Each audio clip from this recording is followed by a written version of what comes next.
നമ്മളെ മുന്നേ നിങ്ങൾ താന്നിരിക്കും. ഇത്രയും ഉളുപ്പില്ലാത്ത വർഗ്ഗങ്ങളെ വേറെ കണ്ടിട്ടില്ല. അപ്പോൾ ഗൈസ് നമ്മളെ നാട്ടിൽ ഇപ്പോൾ ഇലക്ഷനും കാര്യങ്ങളൊക്കെ വരികയാണ്. അപ്പോൾ നമ്മളെ നാട്ടിൽ ഈ മറ്റേ സ്ഥാനാർത്ഥികളൊക്കെ പറിച്ചിട്ടുണ്ട്.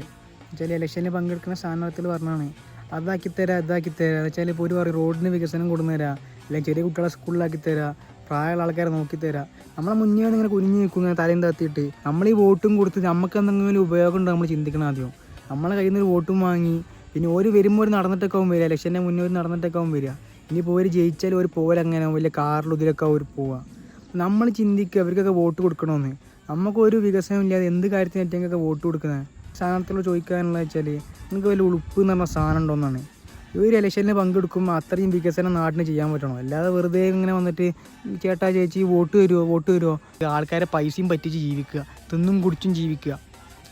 ഇത്രയും ഉളുപ്പ് കേട്ട വർഗ്ഗങ്ങൾ എന്നിട്ട് ഇങ്ങനെ വോട്ട് ചോദിച്ച് വരിക. അതാണ് എല്ലാ സമയത്തും ഇത് നടക്കുന്ന ഇലക്ഷൻ ആയാൽ.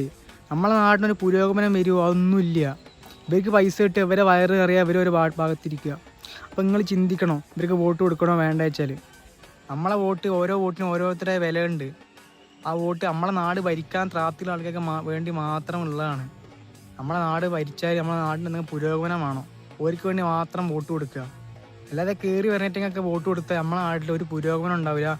ഓരോ കയ്യിൽ പൈസയും കിട്ടും, ഓരോ ആ പൈസ ഇട്ട് ഒരു ദൂരത്തടിച്ച് ജീവിക്കുകയും ചെയ്യും. അപ്പോൾ എല്ലാവരും ചിന്തിക്കുക വോട്ട് ചെയ്യണതിൻ്റെ മുന്നേ. എല്ലാവരും take care, stay safe, stay happy.